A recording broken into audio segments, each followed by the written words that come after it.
편히 앉으시기 바랍니다. 예수 그리스도 이름으로 하나님 말씀 증거하겠습니다.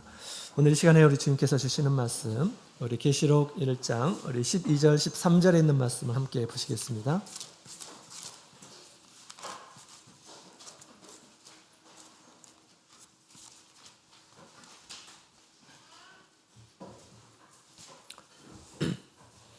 계시록 1장 우리 12절 13절 12절 13절 샷이었으면 함께 같이 봉독하도록 하겠습니다. 시작. 몸을 돌이켜 나더러 말한 음성을 알아보려고 하여 돌이킬 때 7 금촛대를 보았는데 촛대 사이에 인자 같은 이가 발에 끌리는 옷을 입고 가슴에 금띠를 띠고 아멘. 네, 13절까지 있는 말씀만 오늘 시간 함께 살펴보도록 하겠습니다. 할렐루야.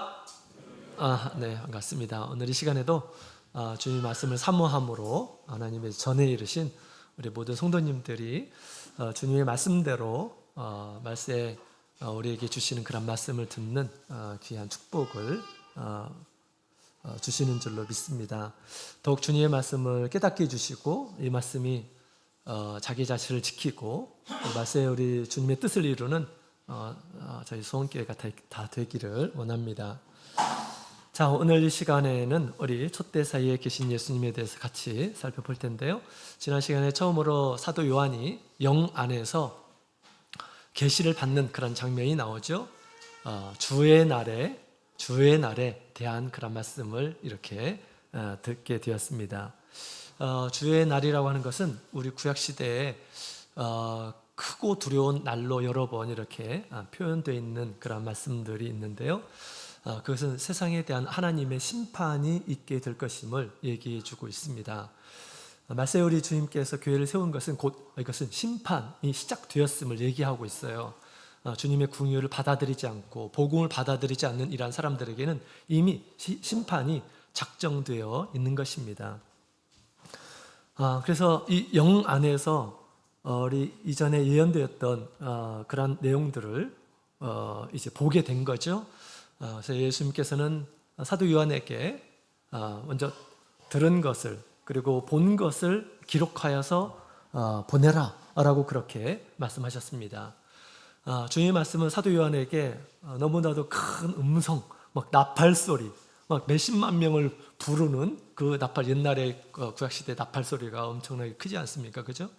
그 엄청난 그런 소리를 이렇게 듣게 되었죠. 처음에 소리를 들었어요. 그래서 이게 무슨 소리인가 뒤를 바라보자 이제 예수님의 예수님의 모습을 이렇게 보여주는 그런 모습을 보게 됩니다.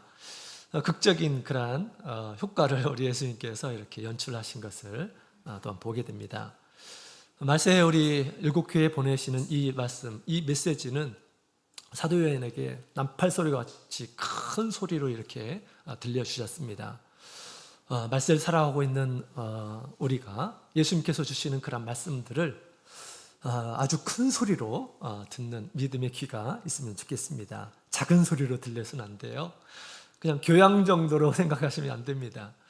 정말 나의 삶과 죽음을 위해서 주님께서 꼭 우리에게 주시고자 하는 그런 진리의 말씀을 듣는 마음으로 큰 소리로 듣는 그런 우리 성도님들 위에 주님의 크신 축복이 함께 할 줄로 믿습니다. 주님의 음성을 큰 소리로 듣고 준비하는 사람들은 주님의 날이 위로의 날이 있고 또 기쁨의 날이 될 것입니다. 그러나 우리 주님의 이 큰 음성을 헛들어 듣는 이러한 사람들, 가볍게 생각하는 이러한 사람들에게는 주의 날은 애통하는 날로 이렇게 다가오게 될 것입니다. 주님의 모든 말씀을 우리가 큰 소리로 사도 요한이 지금 들었던 그 말씀, 사실은 이것을 누구한테 보내려고 하는 것입니까? 교회에 보내시려고 하는 거예요. 교회에 보내시기 위해서. 그래서 이제 사도 요한에게 보여줬던 모든 것들은 우리가 주님께서 나에게 들려주시려고 하시는 것이다 라고 생각하고 이 말씀을 우리가 주의 깊게 듣고 또 주님께서 나에게 요구하시는 것을 실천하는 이러한 사람들은 주님의 큰 축복을 받을 줄로 믿습니다. 자, 이제 그 큰 소리가 들리자 사도 요한이 뒤를 바라보게 되었죠. 그때 처음 본 것은 바로 일곱 금촛대였습니다. 12절에 있는 말씀을 보니까 우리 소리가 났고 큰 음성이 먼저 났고 고개를 돌렸죠. 그랬을 때 일곱 금촛대가 쫙 보였다라는 것입니다. 극적인 효과가 연출되는 것이죠. 옛날에 한 성도님이 우리 교회는 왜 이렇게 부흥이 안 될까, 성도들이 적을까 이런 생각을 이렇게 한 적이 있었다고 합니다. 근데 어느 날 우리 주님께서 알려주셨어요. 말세에 우리 교회가 얼마나 부흥할지를 알려주시고 나서 이분이 막 믿음이 충만해져 가지고 비록 내 눈에는 그렇게 보이지 않는다 할지라도 앞으로 우리 주님께서 반드시 이렇게 하실 것이다 라고 그렇게 믿음이 충만해졌어요. 그분이 꿈을 꾸는데 같이 이제 예배를 드리는데 뒤에서 엄청난 그런 소리가 들리더라는 것입니다.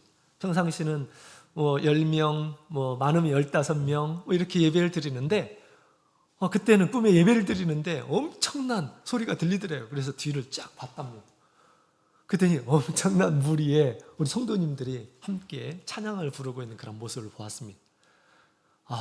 그래서 장차 우리 주님께서 우리 참교회를 이렇게 부흥시킬 것이다 라는 그런 믿음이 충만해졌다고 합니다. 그래서 지금은 비록 적지만 주님께서 반드시 이럴 날이 오게 하실 것이다 라는 그런 믿음을 가졌다고 합니다. 우리도 이런 믿음을 우리가 가져야 되겠죠. 그래서 우리 사도 요한이 같이 이제 큰 소리가 들렸고 뒤를 바라봤을 때 이제 금촛대 7을 보게 되는 그런 모습을 보게 됩니다. 자, 7 금촛대를 보았는데요. 7개의 금촛대죠. 하나, 둘, 셋, 넷, 다섯, 여섯, 7. 하나로 이렇게 하나가 된 것이 아니라 이 7개가 하나가 된 것이 아니라 하나 이렇게 따로따로 7개. 그래서 금촛대는 복수로 이렇게 되어 있습니다. 금촛대 하면 우리 성소 안에 있는 등대가 생각나죠? 등대. 금등대라고 이렇게 또 하죠. 그래서 깜깜한 그 성소 안에 이 어두움을 환하게 하기 위해서 하나님께서 금촛대를 만들라, 금등대를 만들라라고 그렇게 말씀하셨는데 우리 출애굽기 25장 31절부터 40절까지 있는 말씀을 보게 되면 이것을 어떻게 만들 것인가에 대해서도 말씀하셨습니다. 성소 안에서 가장 비싼 것이라고 한다면 뭘까요? 가장 비싼 것이라고 한다면 바로 금촛대입니다. 이 등대입니다. 왜냐하면 이것은 한 개의 금덩어리를 가지고 쳐서 만들도록 했어요. 다른 것들은 나무로 만들고 조각목 나무로 만들고 거기다가 이제 도금을 하도록 그렇게 말씀하셨는데 이것은 금덩어리를 가지고 이것을 쳐서 줄기를 하나 만들고 그 다음에 6개의 가지를 만들고 이렇게 해가지고 등대를 만들라라고 말씀하셨죠. 그래서 한 달란트를 가지고 만들었습니다. 아주 정교하게 만들었죠. 왜 등대가 필요할까요? 회막 안은 깜깜하기 때문에 어둠을 비추기 위해서 하나님께서 그것을 만들도록 하고요. 또 제사장의 임무가 바로 금촛대에 불이 꺼지지 않도록 계속 밤에도 활활 타오르도록 항상 기름을 준비하고 또 심지를 관리하고 하는 일들을 제사장들에게 임무를 부여해서 늘 불을 피우게 했습니다. 깜깜한 그 세상을 그 공간을 환하게 하기 위한 그런 일들을 하도록 했던 것입니다. 솔로몬 성전은 우리 등대가 한 개만 있었던 것이 아니라 회막에서는 한 개였어요. 한 개인데 이제 7개의 이제 등을 필 수 있는 곳이 있었죠. 근데 솔로몬의 성전은 10개의 등대가 있었습니다. 그래서 왼쪽, 오른쪽 해서 5개씩 배열을 해가지고 솔로몬은 그 당시 굉장히 많은 재료들을 가지고 있었기 때문에 이렇게 여러 개의 금등대를 만들어서 두었죠. 자, 사도 요한이 처음에 보았을 때 이제 우리 7 금촛대를 보았는데 도대체 이 금촛대가 무엇일까? 이 금촛대에 대해서는 우리 예수님께서 우리가 스스로 상상할 필요가 없습니다. 다 예수님께서 가르쳐 주시는데 우리 20절에 있는 말씀을 보면 이렇게 말씀하고 있죠. 같이 읽어보도록 하겠습니다. 시작. 내 본 것은 내 오른손에 7별의 비밀과 7 금촛대라. 7별은 7 교회의 사자요 7 촛대는 7 교회니라. 아멘. 7 촛대는 7 교회를 상징한다 라고 그렇게 지금 얘기해 주고 있습니다. 예수님께서 해석해 주었어요. 그죠? 보여주시고 이것이 무엇인지 알게 해주셨습니다. 그러니까 이 촛대는 우리 교회를 의미하는 그런 물건이었던 것이죠. 교회는 촛대입니다. 깜깜한 세상을 환하게 비추는 그런 역할을 이 교회가 감당하는 것이다 라는 것을 얘기해 주고 있습니다. 예수님은 세상의 빛으로 오셨습니다. 그래서 세상의 빛이다. 나는 세상의 빛이다 말씀하셨죠. 그 예수님을 따르는 이러한 사람들을 우리 예수님께서는 너희는 세상의 빛이다 라고 그렇게 말씀을 하셨습니다. 그래서 이 교회는 예수님을 따르는 이러한 사람들의 모임인데 그 예수님을 잘 따르게 되면 빛이 활짝 환하게 이렇게 비추는 역할을 하게 되는 것이죠. 자, 우리 교회는 얼마나 빛을 비추고 있습니까? 자, 무엇보다도 빛을 잘 비추기 위해서는 가지가 줄기에 딱 붙어 있어야 됩니다. 그죠? 붙어 있지 않게 되면 살 수가 없습니다. 붙어 있지 않으면, 빛 대신 예수님 안에 거하지 않게 되면 빛을 우리가 스스로 나타낼 수가 없어요. 빛이신 예수님과 늘 붙어 있게 되었을 때, 주 안에 거하게 될 때 우리가 빛을 나타낼 수 있게 되는 것이죠. 그래서 주의 안에 주님의 말씀으로 거하고 또 성령의 기름 부으심이 우리 가운데 충만하게 됐을 때 그 빛을 점점점 환하게 이 세상에 비출 수가 있게 되는 것이죠. 예수님을 점점점 멀리하게 되면 우리 안에 있는 빛들이 점점점 사라지게 될 것입니다. 주님의 사랑에, 주님에 대한 우리의 사랑이 점점점 사라지게 되면 이 세상에서 우리의 빛이 점점점 사라지게 될 것입니다. 그래서 우리 예수님께서 에베소 교회에 가르쳐 주셨죠. 우리가 예수님에 대해서 어떻게 생각하느냐에 따라서, 어떤 신앙을 가지고 있느냐에 따라서 우리의 불이 환하게 제 역할을 수행하는 세상의 빛이 될 수 있는 거고요. 그렇지 않게 되면 우리의 빛이 다 꺼질 수도 있게 되는 것이죠. 우리는 교회의 용도는, 우리 예수님께서 우리를 구원하신 것은 빛을 환하게, 세상의 빛을 환하게 밝히는 그런 역할로 우리 교회를 세우셨음을 우리에게 가르쳐주고 있습니다. 늘 우리 예수 그리스도의 생명 가운데 거하시고 주님을 사랑하는 마음으로 우리가 세상에 살게 됐을 때 우리가 주님을 드러내는, 주님의 생명을 드러내는, 또 주님 안에 있는 진리와 주님 안에 있는 사랑을 드러내는 이러한 사람이 될 것입니다. 그렇게 빛으로 드러나는 저와 여러분이 또 우리 교회가 되기를 소망합니다.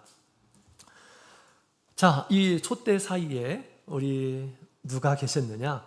바로 큰 음성의 주인공이 이제 계셨던 것이죠. 자, 우리 13절에 있는 말씀을 다시 한번 읽어보도록 하겠습니다. 시작. 촛대 사이에 인자 같은 이가 발에 끌리는 옷을 입고 가슴에 금띠를 띠고, 아멘. 자, 촛대 사이에 우리 인자 같은 이가 있었다라고 그렇게 지금 얘기하고 있죠. 촛대는 교회죠. 교회 가운데 인자 같은 이가 있었다라고 얘기하고 있는데, 우리 예수님께서 이 세상에 인자의 모습으로 오셨어요. 인자의 모습. 그것은 구약 성경에 끊임없이 주님께서 사람의 모습으로 오실 것이다 라고 그렇게 예언되어 있고, 그 모습대로 우리 예수님께서 이 세상에 오셨던 것이죠. 네, 그렇습니다. 그래서 지금 이제 우리 예수님께서 이 세상에 사람의 모습으로 오셔서 예수님께서 하실 일들을 다 완성하시고 또 십자가에서 구속을 이루시고 그 다음에 이제 하늘에 오르셨죠. 하늘에 오르신 우리 예수님은 지금 어떤 모습인가? 인자가 아니고 인자 같은, 이전에 인자의 모습으로 오셨었다라는 것을 얘기해주고 있습니다. 자, 우리 촛대 사이에 계신 우리 인자는 예수님을 가리켜서 지금 얘기하고 있죠. 그래서 지금 인자로 계시는 것이 아니고 인자로 계시는 것이 아니라 인자 같으니라고 이렇게 표현을 해놨습니다. 인자로 오셔서 하실 일들은 우리 예수님께서 2000년 전에 모든 것들을 완수하셨어요. 과거에 인자 같은 분으로 나타나셨던 그 분이 이제 우리 촛대 사이에 계셨다라고 얘기하고 있습니다. 자, 우리 예수님께서 지금 모든 일들을 마치시고 죽으시고 그 다음에 부활하시고 그 다음에 승천하셨죠. 어디로 승천하셨습니까? 우리 하늘로 승천하셨죠. 그죠? 하늘로 이렇게 승천하셨어요. 그런데 영 안에서, 사도 요한이 영 안에서 보게 되었을 때 예수님은 어디 계시냐? 하늘 위에 계시느냐? 그렇지 않고 촛대 사이에 계신다라고 그렇게 우리에게 가르쳐주고 있습니다. 이것은 너무너무 중요한 그런 메시지입니다. 오늘날 우리 예수님께서는 어디에 계시고 또 어떤 모습으로 계시고 하는 것, 우리 예수님은 우리의 믿음의 대상이십니다. 우리 하나님은 본 사람이 없어요. 물론 하나님께서 계시하셨죠. 그러나 우리 예수님께서 우리 하나님의 모습을 이 세상에 오셔서 계시하셨다. 아버지의 모습을 보여주셨다라고 그렇게 얘기합니다. 예수님의 모습을 우리가 믿게 되면 그분이 곧 아버지이신 것입니다. 그 우리 예수님께서 지금 오늘날 어떻게 계시는가, 어디에 계시는가, 이것을 아는 것은 너무너무 중요한 것입니다. 그래서 우리 사도 요한에게 우리 예수님께서 지금 어디에 계시는지 또 어떤 모습으로 계시는지 우리에게 오늘 말씀을 통해서 가르쳐주고 있습니다. 이것은 우리 말세를 살아가고 있는 우리 모든 성도들이 가져야 할 믿음이어야 된다라고 저는 그렇게 생각이 되고요. 저의 신앙이기도 하고 그렇습니다. 여러분, 우리 예수님은 그냥 승천하셔가지고 이 세상에 존재하지 않으신 분, 그 다음에 우리가 기도할 때만 들으시는 그런 분, 이렇게 우리가 생각해서는 안 되겠습니다. 그냥 저 하늘에서 그냥 지켜보고만 계시는, 우리를 지켜보고만 계시는 분, 이 정도로 우리가 생각해서는 안 되겠습니다. 오늘 우리 예수님께서 사도 요한에게 보여주신 그 말씀대로 우리가 믿고 예수님께서는 지금 어디에 계시는지 또 무슨 일들을 하고 계시는지를 우리가 분명히 알고 그분을 나의 신앙의 대상으로 오늘날 영적으로 우리 가운데 계시는 그분을 우리가 믿음으로 생각할 줄 알아야겠습니다. 예수님께서 2000년 전에 인자의 모습으로 분명히 오셨죠. 사람의 아들의 모습으로 오셨습니다. 그때 예수님의 모습은 참으로 가난한 집에서 가난하게 태어났죠. 그 다음에 아주 사람들이 보기에 흠모할 만한 어떤 것도 있지 않았다라고 그렇게 이야기를 하고 있습니다. 그런 이 예수님은 지금 현재 예수님의 모습은 어떤 모습일까요? 여러분, 예전에 계셨던 우리 예수님의 모습으로만 그냥 그런 인상으로만 우리가 가지고 있어서는 안 되겠습니다. 지금 예수님의 모습은 과연 어떤 모습으로 우리 가운데 계실까에 대해서 오늘 말씀을 통해서 얘기해 주고 있습니다. 보면 사실은 우리 예수님께서는 지금 촛대 사이에 거하신다라고 그렇게 얘기합니다. 우리 예수님께서 하늘에 오르셨잖아요. 사실은 우리 교회는 무엇일까요? 교회는 하나님의 나라입니다. 그죠? 우리 1장 4절에 있는 말씀,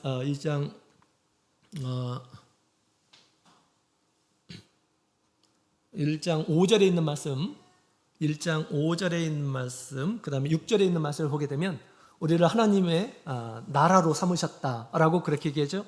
하나님의 나라가 어디 있습니까? 하나님의 나라가 어디 있어요? 땅에 있을까요? 그렇지 않습니다. 하나님은 영적인 분이고 영 안에 있는 그런 나라를 가리켜서 얘기하는 것입니다.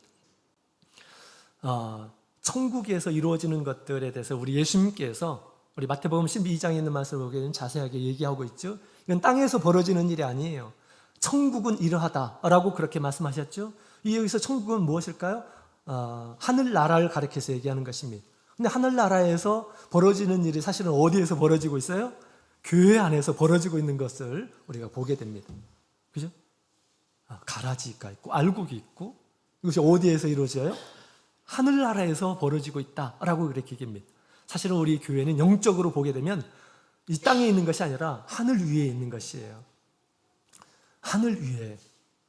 우리 교회는 하나님의 나라입니다.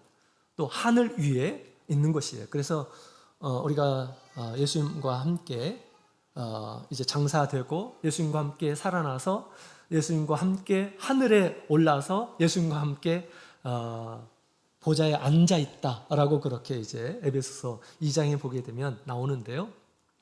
그래서 우리는 하늘의 시민권자다라고 그렇게 이야기를 하고 있습니다. 비록 이 땅에 살지만 우리 영적으로 보게 되면 하나님의 나라, 그 하나님의 아들의 나라에서 그 아들이라는 그런 신분으로 있는 것입니다. 땅에 속한 이란 사람이 아니라 하늘에 속한 이란 사람임을 성경은 이야기해주고 있죠. 그래서 우리 예수님께서는 우리 촛대 사이에 거하고 계십니다. 다시 말하면 교회 가운데 거하신다라는 것입니다. 이 교회는 사실은 우리 하늘 영적으로 보면 하나님의 나라이고 하늘에 속한 이런 신령한 그런 나라임을 우리에게 가르쳐주고 있습니다. 예수님께서는 촛대 사이에 거하신다. 우리는 늘 믿음으로 그렇게 생각해야 합니다. 계시록에 보여준 우리 예수님의 모습은 촛대 사이에 계시다라고 그렇게 표현하고 있어요. 성도들의 가운데, 교회 가운데 주님께서는 계신다라는 것을 얘기해 주고 있어요. 그래서 이 교회를 우리가 소중하게 여겨야 하겠습니다. 지금 뭐 세상의 많은 매스컴을 통해서 교회에서 여러 가지 어떤 지도자들의 일탈 뭐 이런 것들이 굉장히 많이 이렇게 노출이 되죠. 그런 가운데서 교회에 대한 믿음이 점점점 식어가고 있고, 교회에 대한 어떤 믿음, 교회의 어떤 권위, 권세 이런 것들은 사실은 세상 사람들이 별로 인정하지 않습니다. 그러나 일부 교회는 너무나도 엄청나게 그렇게 교육을 이상하게 잘 시켜가지고 막 굉장히 추종하는 그런 신도들이 있긴 한데, 그런 많은 범죄가 일어남에도 불구하고 그런데 그래서 이 요즘 세상에서는 어떤 교회, 뭐 단체 이런 것들보다는 개인의 믿음, 개인의 어떤 신앙 이런 것들을 굉장히 중요하게 생각하고 그걸 우선시하는 것들을 보게 됩니다. 그러나 그것은 세상의 이야기고요. 우리 성경은 그렇지 않습니다. 성경은 우리 교회가 너무너무 중요해요. 주님께서 이 교회를 세우셨고, 교회에 죄사함의 권세를 주시고, 교회를 통해서 사람을 구원하시기도 하시고 그렇습니다. 또 교회를 하나님의 나라다라고 그렇게 표현하고 있는 것입니다. 그래서 우리가 다른 어떤 일반 세상의 어떤 신앙과 같이 자신의 신앙만 잘 지키면 되지 이런 생각을 가져서는 안 되겠습니다. 교회 가운데 우리 예수님께서는 계시고 교회를 중심으로 한 그런 믿음을 가져야 된다라는 그런 생각을 반드시 해야겠습니다. 자, 그렇다면 우리 예수님께서는 이 교회 가운데서 어떤 모습으로 계실까? 그것이 여러분들의 신앙이 되기를 원합니다. 지금 우리가 교회에 왔죠? 이 교회에 우리 예수님께서 계신다라는 것입니다. 영 안에서 보여주신 우리 예수님의 모습을 사도 요한이 보게 된 것이고, 그것을 우리에게 기록하여서 보내라라고 그렇게 얘기한 것입니다. 우리 모든 성도들이 알기를 원하시기 때문에 주님께서 그렇게 보여주시고 그 다음에 우리에게 지금 알려주고 있는 것이죠. 그래서 우리 주님께서는 교회 안에 거하시고 우리가 교회에 올 때에는 그런 믿음을 가지고 와야 하겠습니다. 여러분, 옛날에 구약시대도 마찬가지였어요. 예수님은, 하나님은 어디에 계셨습니까? 하나님은 성전에 계셨어요. 그죠? 내 이름을 두려고 내가 거할 성소를 만들라라고 그렇게 우리 하나님께서는 말씀하셨습니다. 그리고 그곳에 올라오라라고 그렇게 우리 하나님께서는 말씀하셨어요. 근데 진짜로 가서 올라가서 보면 하나님이 딱 계시는 것이 보입니까? 그렇지 않아요. 믿음으로 가는 것이죠. 하나님께서 그렇게 말씀하셨기 때문에 그런 믿음으로 가는 것입니다. 그러나 하나님께서 거기에 딱 이렇게 계시고 보여지고 그런 것이 아무것도 없습니다. 마찬가지로 지금도 마찬가지예요. 지금 우리 말세에 우리 주님께서 사도 요한을 통해서 우리 모든 우리 말세의 성도들이 알기를 원하시는 예수님의 모습은 어디에 있습니까? 바로 촛대 사이에 거하신다라고 그렇게 이야기를 하고 있습니다. 우리 사이에, 우리 가운데, 교회 가운데 거하신다라고 라고 그렇게 이야기를 하고 있습니다. 그런 우리 예수님께서 어떤 모습으로 계실까요? 자, 우리 두 가지의 모습을 우리 13절에 잘 기록하고 있습니다. 자, 첫 번째로는 발에 끌리는 옷을 입고 계시고요. 그 다음에 두 번째로는 가슴에 금띠를 띠고 계신다라고 그렇게 이야기하고 있습니다. 이것을 좀 연상을 좀 하면서 말씀을 들으시면 되겠습니다. 발에 끌리는 옷을 우리 예수님께서는 입고 계십니다. 교회 가운데서. 이 모습은 도대체 어떤 모습일까? 발에 옷을 끌고 예수님께서 거하신다 그러는데 도대체 이게 어떤 것을 얘기하는 것일까요?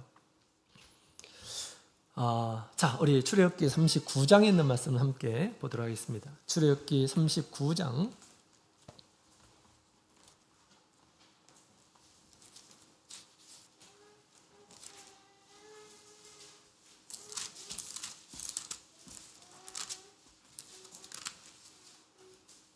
출애굽기 39장 22절.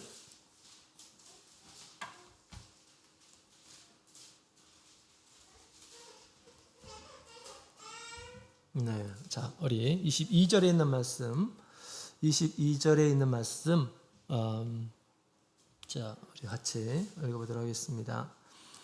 시작.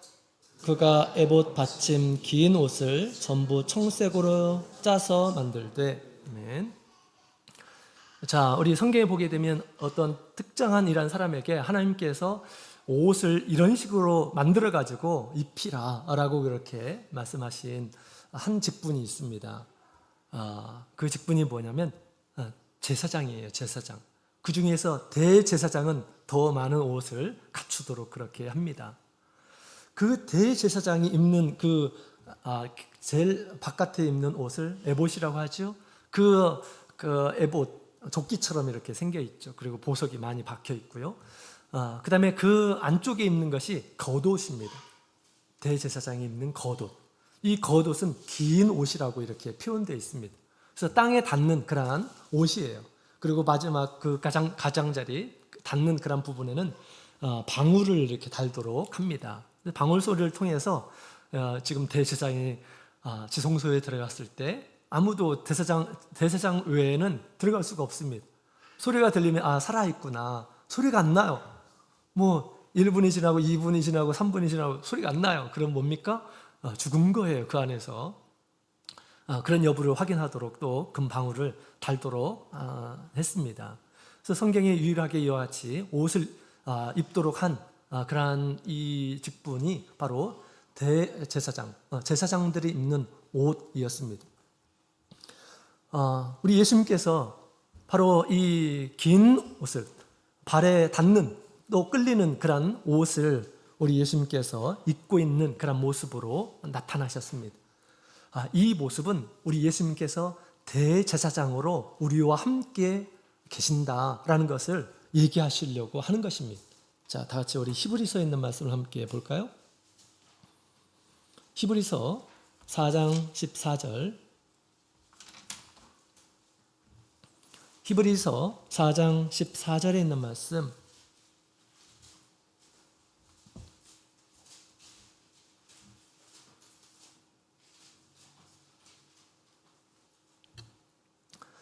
히브리서 4장 14절 우리 같이 읽어보도록 하겠습니다. 시작. 그러므로 우리에게 큰 대제사장이 있으니 승천하신 자 곧 하나님 아들 예수시라. 우리가 믿는 도리를 굳게 잡을지어다. 아멘. 자, 우리 히브리 기자는 우리 예수님께서 승천하셨죠? 승천하신 예수님은 어떤 모습으로 계시느냐? 큰 대제사장으로 계신다라고 그렇게 이야기를 하고 있습니다. 이것이 우리가 가져야 할 믿음이에요. 우리 히브리서에 있는 말씀을 보게 되면 이런 표현들이 굉장히 많습니다. 그래서 히브리서 우리 2장 7절에도 있고요. 3장 1절, 히브리서 5장 5절, 6장 20절, 히브리서 7장 26절에서 28절 등등에 보게 되면 우리 예수님께서 대제사장으로 우리 함께 계신다라는 것을 얘기해 주고 있습니다. 히브리서는 뭡니까? 히브리서는 우리 예수님께서 율법을 이루시는 분으로 오셨어요. 율법을 이루신 우리 예수님께서 지금 뭘 하고 계시느냐? 지금 우리 예수님께서는 하늘의 장막에 들어가셨다라고 그렇게 얘기합니다. 하늘의 장막에 대제사장으로서 들어가셨다라고 그렇게 얘기하죠. 땅에 있는 이 옛날의 성소는 사실은 하늘에 있었던 것입니다. 진정한 이 성소는 하늘에 있었어요. 그것을 모형을 만들어 가지고 땅에 있도록 했던 것이죠. 우리 성막은, 그죠? 솔로몬 성전도 마찬가지고, 그죠? 그 예수님께서 그것을 온전하게 이루시고 하늘에 있는 온전한 이 장막에, 하늘 장막에 대제사장으로 들어가셨다. 지금도 우리 예수님께서는 대제사장으로 우리 앞에 계신다라고 그렇게 얘기하고 있는 것입니다. 이것이 히브리서의 주제이기도 합니다. 그래서 예수님께 승천하신 예수님은 지금 어떤 모습으로 계시느냐? 대제사장의 모습으로 계신다라는 것을 우리 예수님께서 지금 끌리는 긴 옷을 입고 계시는 모습으로 예수님께서 등장하신 거예요. 예수님은 대제사장의 모습으로 우리 가운데 거하신다라는 것을 얘기해 주시려고 하는 것입니다. 사실 우리 예수님께 대제사장은 어떤 일을 하는 사람입니까? 대제사장은 가장 중요한 것은 우리 지성소에 들어가서 하나님을 만나서 백성들을 위해서 제사를 드리는, 속죄 제사를 드리는 그런 일들을 하도록 한 것입니다. 백성들을 위해서 기도하고 백성들을 위해서 제사를 드리는 그런 일들을 하게 한 그런 직분이에요. 너무나도 성결한 직분이죠. 아무리 제사장들이 많이 막 제사 드리고 그런다 할지라도 다 백성들 가운데 죄가 있어요. 대제사장이 가서 1년 한 차례지만 가서 제사를 드림으로 인해서 백성들의 모든 죄가 깨끗하게 씻어지게 된다라고 그렇게 성경은 얘기하고 있습니다. 속죄일에 모든 백성들이 금식하는 가운데 예수님께서 이제 들어가시고 그러셨던 것이죠. 예수님께서는 이 인간의 계보로 만들어진 그런 대제사장이 아니라 멜기세덱의 반차를 이어서 대제사장이 되셔서 진정한 하늘 장막에 있는 성소 하나님 앞에 가시는데 동물의 피를 가지고 가시는 것이 아니라 우리 예수님께서는 당신의 피, 거룩한 보혈을 가지고 지성소에, 거룩한 하늘 장막의 지성소에 들어가신다라고 그렇게 성경은 얘기하고 있습니다. 여러분, 우리 예수님께서 이 세상에 오셨을 때 이런 대제사장의 권세가 있었습니다. 대제사장의 이름 뭐라고 그랬습니까? 백성들이 죄를 사하는 거였다고 그랬죠. 사실 우리 예수님께서 예수님 안에 죄를 사하는 권세가 있음을 우리 예수님께서 보여주셨죠. 세상에 사는 동안 어느 날 중풍병자가 예수님 앞에 왔어요. 중풍병자 혼자 올 수가 없어가지고 네 사람이 지금 데리고 왔잖아요. 그죠? 이때 예수님께서 그 믿음을 보시고 소자야 안심하라, 내가 죄 사함을 얻었느니라 라고 그렇게 우리 예수님께서 말씀하셨어요. 그러고 나서 우리 예수님께서 그를 또 이렇게 세워주셨죠. 이것을 통해서 우리 예수님 안에는 제사장의 그 대제사장의 어떤 역할인 죄를 사하는 그런 권세가 있다라는 것을 우리 예수님께서 이렇게 보여주신 것입니다. 그 일들을 우리 예수님께서 지금 더욱 온전한 모습으로 우리 가운데서 그 일들을 행하고 계신다라는 것입니다. 우리 안에서, 우리 가운데 거하시면서 우리 예수님께서는 당신의 피를 가지시고 대제사장의 모습으로 우리를 긍휼히 여기시고 우리의 죄 사함을 위해서 우리 예수님께서는 당신의 피를 하나님 앞에 드리고 계신다라는 것을 얘기하고 있는 것입니다. 어떤 사람들이 이런 큰 은혜를 얻을 수 있을까요? 자기의 죄를 자백하고 회개하는 이러한 사람들입니다. 우리 주님께서는 교회에서 당신의 믿음을 가지고 오는 이러한 사람들에게 또 이렇게 자백하고 회개하고 양심적으로 또 우리 하나님의 말씀을 어긴 이러한 사람들에 대한 자백과 기도를 들으시면서 우리 주님께서 긍휼히 여기시고 그를 당신의 피로 깨끗하게 해주신다라는 것을 오늘 말씀을 통해서 지금 얘기해 주고 있는 것입니다. 여러분, 우리 예수님의 이와 같은 긍휼이 없고 이와 같은 예수님의 보혈로 우리를 깨끗하게 하지 않는다면 우리는 점점점 우리가 비록 세례를 받았지만 점점점 더러워져서 하나님 앞에 가까이 갈 수가 없을 것입니다. 우리가 하나님 앞에서 이 세상 가운데서 이길 수 있는 것은 예수 그리스도의 보혈이 있기 때문에 나를 성결하게 하고 또 성결하게 하고 성결하게 하기 때문에 우리가 점점점 주님 앞에 가까이 갈 수 있는 것입니다. 계시록 7장에 있는 말씀을 함께 볼까요? 계시록 7장 14절.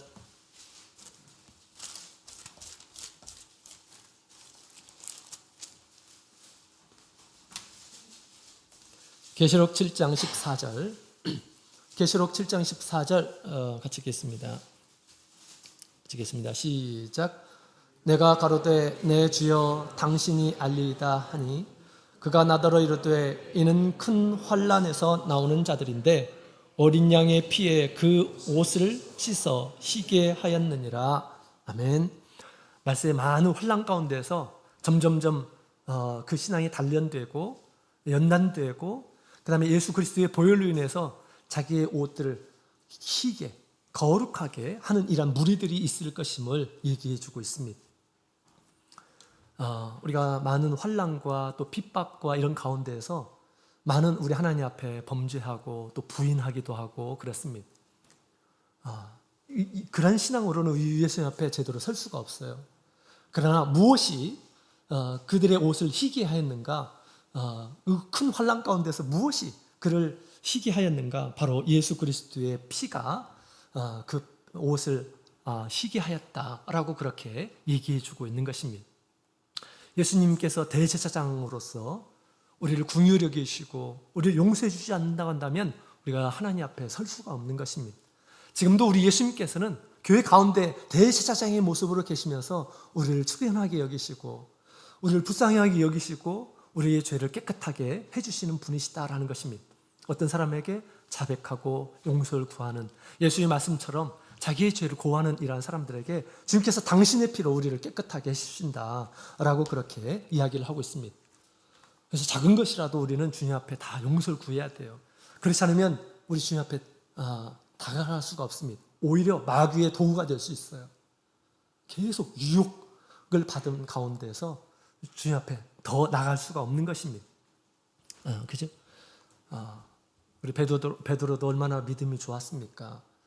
그러나 결정적인 순간에 예수님을 부인하게 될 것을 우리 예수님께서 하셨어요. 예수님을 부인하는 것은 무엇입니까? 예수님을 부인하게 되는 것은 마귀가 그런 덫을 놓고 밀 까부르듯 이 베드로를 나한테 줘라. 왜? 예수님을 부인하는 이런 사람 어떻게 당신이 그를 구원할 수 있습니까? 라고 그렇게 지금 얘기하는 것입니다. 환난 가운데서, 그죠? 이때 우리 예수님께서 뭐라고 했었습니까? 그 모든 것을 아셨어요. 또 무엇이 그를 붙잡는 것일까요? 우리 예수님께서 그렇게 말씀하셨어요. 내가 너의 믿음이 떨어지지 않기 위해서 기도했으니 돌이켜 회개해서 우리 형제들의 믿음을 굳게 하라 라고 우리 주님께서 말씀하셨어요.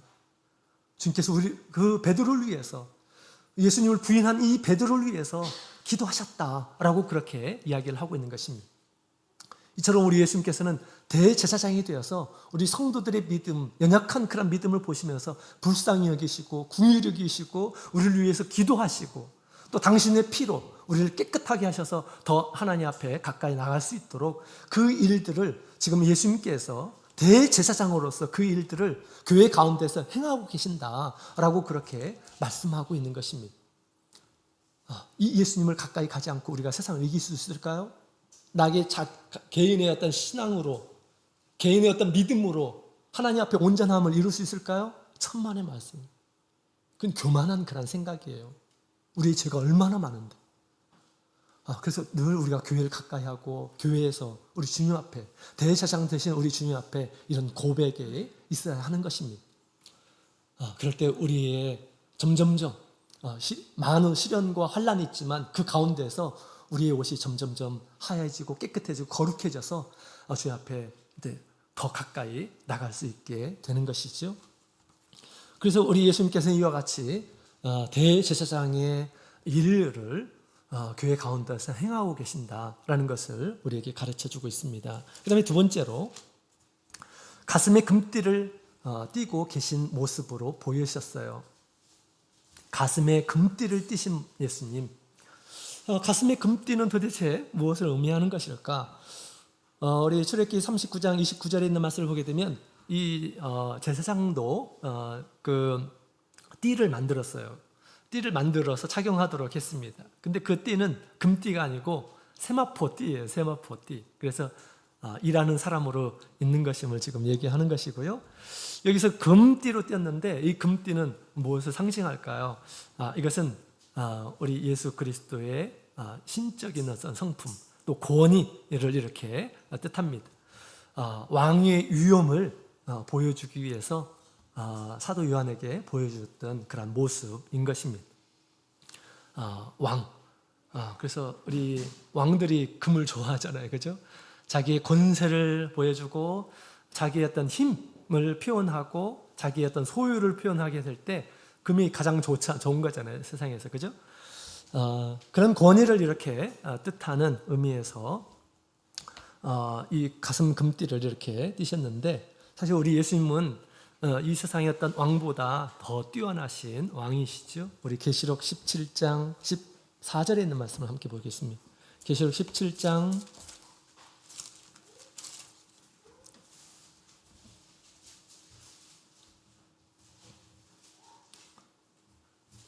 14절 같이 읽겠습니다. 시작.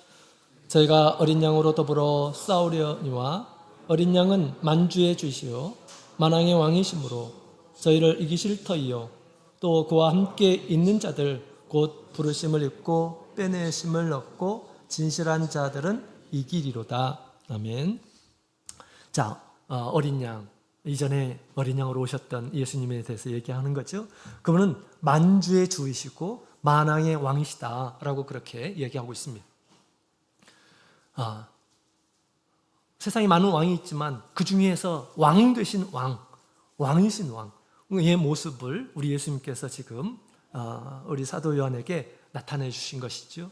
교회 안에서 우리 예수님께서는 왕으로 계신다라는 것을 알려주기 위해서 우리 예수님께서 이렇게 보이신 것입니다. 당연히 우리 예수님은 왕이시죠. 그래서 다윗의 후손으로 오실 분, 그 나라의 왕으로 오실 분, 으로 우리 예수님께서 오셨죠. 그래서 왕의 권세와 왕의 능력을 가지고 이 세상에 오셨습니다. 이 세상에 오셨을 때도 이스라엘의 왕으로 이렇게 오셨죠. 그렇습니다. 그런데 우리 예수님께서 이와 같이 이제 왕으로 계신다라는 것을 이렇게 표현했는데, 사실 한편으로는 제사장이고 또 한편으로는 왕이시고 하는 이런 부분에 대해서 과거에 이런 적이 없었어요. 과거에 이런 적은 없었습니다. 왜냐하면 대제사장은 뭐 하는 사람입니까? 궁유를 베풀어주는 이란 사람, 용서를 구하는 이란 사람이에요. 백성들 용서를 위해서 하나님께 기도하는 이란 사람이죠. 근데 왕은 어떤 자리입니까? 왕은 통치하는 자리예요. 공의로 통치하는 자리입니다. 그래서 죄가 있으면 죄의 형벌을 내리고, 그죠? 잘하는 그런 것이 있으면 상을 내리고 공의로 치리해야 되는 그런 입장입니다. 근데 대제사장과 왕의 어떤 직분이 하나가 될 수가 없는 것입니다. 따로따로 이렇게 두도록 그렇게 했던 것이죠. 근데 예수님 안에서는 그것이 하나로 통일되게 됩니다. 그래서 스가랴서 6장 12절부터 13절에 있는 말씀을 보게 되면 그런 예언이 있는 것입니다. 두 사이에 평화가 있게 되었다라고 그렇게 얘기하고 있습니다. 예수님 안에는 두 가지가 공존한다라는 것을 얘기해 주고 있는 것입니다. 자, 우리 예수님께서 이 땅에 이제 인자의 모습으로 오셔서 십자가의 구속을 이루시고 하늘에 오르셨습니다. 하늘에 오르실 때는 하늘과 땅에 있는 모든 권세를 가지시고 오르셨다라고 그렇게 성경은 이야기하고 있습니다. 예수님께서 그렇게 말씀하셨어요. 땅에 있는 모든 권세, 또 하늘에 있는 모든 권세. 예수님께서 계셨을 때는 하나님의 아들의 모습으로 계셨어요. 그죠? 그래서 우리 예수님께서 뭔가를 구할 때도 누구한테 구합니까? 아버지한테 구하고 그랬잖아요. 그죠? 그런데 우리 예수님께서 올라가실 때는, 하늘로 올라가실 때는, 교회 가운데 계실 때는 만왕의 왕, 만주의 주로 계신다라고 그렇게 이야기해 주고 있는 것입니다. 물론 우리 예수님께서 이 세상에 오셨을 때 그런 권세를 조금씩 보여주셨어요. 왜냐하면 그리스도라고 하는 그 이름 자체가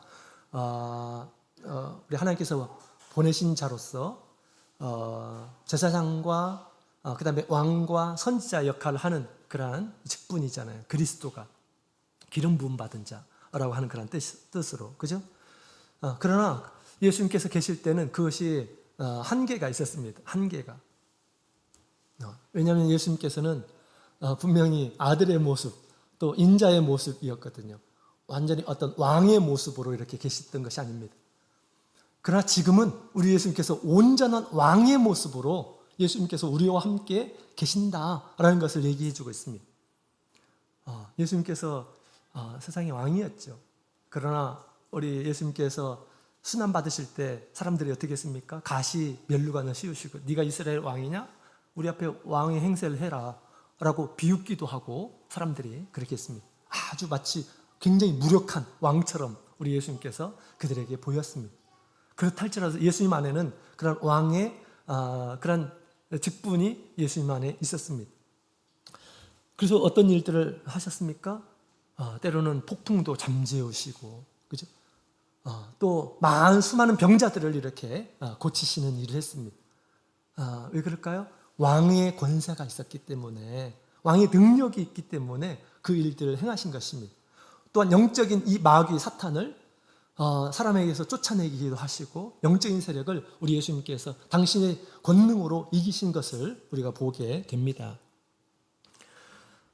그래서 우리 예수님께서 이 세상에 계실 때 왕의 어떤 권세를 조금씩 보여주셨어요. 그러고 나서 우리 예수님께서 승천하기 전에 이런 말씀하셨어요. 너희가 지금까지는 아무것도 내 이름으로 구하지 않았다. 그러나 앞으로는 너희가 내 이름으로 무엇이든지 구하라. 그러면 내가 너에게 시행하리라. 기쁨이 너희가 함께 있게 될 것이다. 라고 이렇게 우리 예수님께서 말씀하셨습니다. 이전에 아주 무력한 모습으로 예수님께서 계셨다고 한다면 지금은 그런 모습이 아니에요. 그냥 아주 인간적인 그런 한계가 있는 그런 모습이 아닙니다. 지금은 만왕의 왕으로서 만주의 주로서 우리 주님께서 우리 가운데 거하신다라는 것을 지금 가슴에 금띠를 띠고 계신 우리 예수님의 모습으로 보여주고 계시는 것입니다. 자, 그 예수님, 계시록 19장에 있는 말씀을 보도록 하겠습니다. 계시록 19장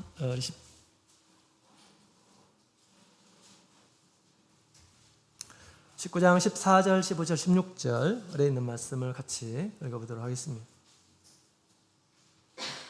14절, 15절, 16절 같이 읽겠습니다. 시작. 하늘에 있는 군대들이 희고 깨끗한 세마포를 입고 백마를 타고 그를 따르더라. 그의 입에서 이한 검이 나오니 그것으로 만국을 치겠고 친히 저희를 철장으로 다스리며 또 진이 하나님 곧 전능하신 이의 맹렬한 진노의 포도주 틀을 밟겠고 그 옷과 그 다리에 이름 쓴 것이 있으니 만왕의 왕이요 만주의 주라 하였더라. 만왕의 왕, 만주의 주가 누굽니까? 바로 예수님이시죠. 그 예수님을 따르는 무리들이 있다라고 그렇게 얘기합니다. 우리 14절에 보면 하늘에 있는 군대들이다라고 이렇게 표현하고 있죠. 이것은 누구를 가리켜서 얘기할까요? 하늘에 있는 성도들을 가리켜서 얘기합니다. 하늘에 있는 성도들이 어떻게 이길 수 있느냐? 예수님과 함께 또 예수님을 따르면서 우리가 예수님께서 가지신 그런 검을 가지고 만국을 치게 될 것이다 라고 그렇게 이야기를 하고 있습니다.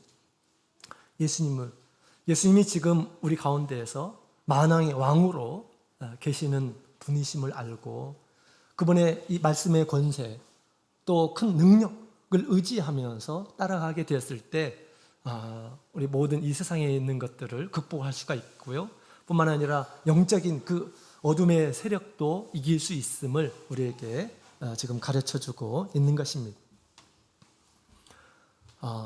또한 우리 예수님께서 그 가지신 그런 말씀을 우리가 갖게 되었을 때 주님과 함께 우리가 왕노를 할 수가 있게 되는 것입니다. 세상에 있는 모든 권세를 가지신 우리 예수님께서 다른 곳도 아니라 바로 이곳에 우리 교회 가운데 가슴에 금띠를 띠고 세상의 모든 것을 가지신 그런 분으로 계신다라는 것을 우리가 믿음으로 받아들여야겠습니다. 세상의 모든 주인이 바로 예수님께서 여기에 계십니다.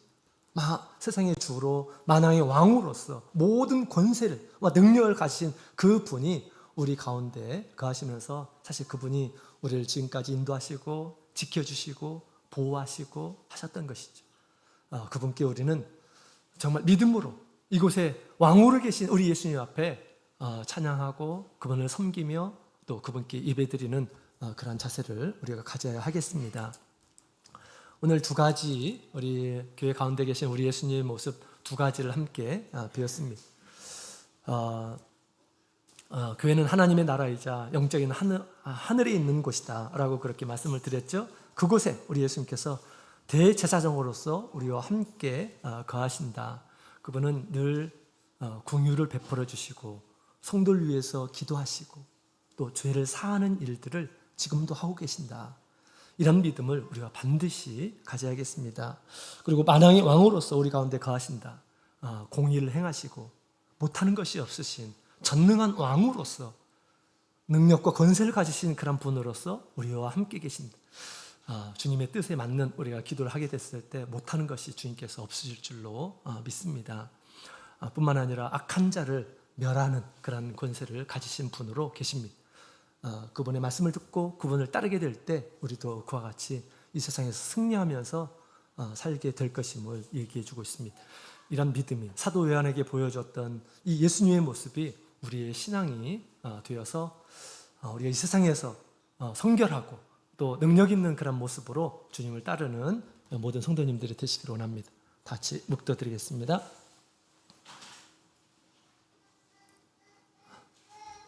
할렐루야. 아멘.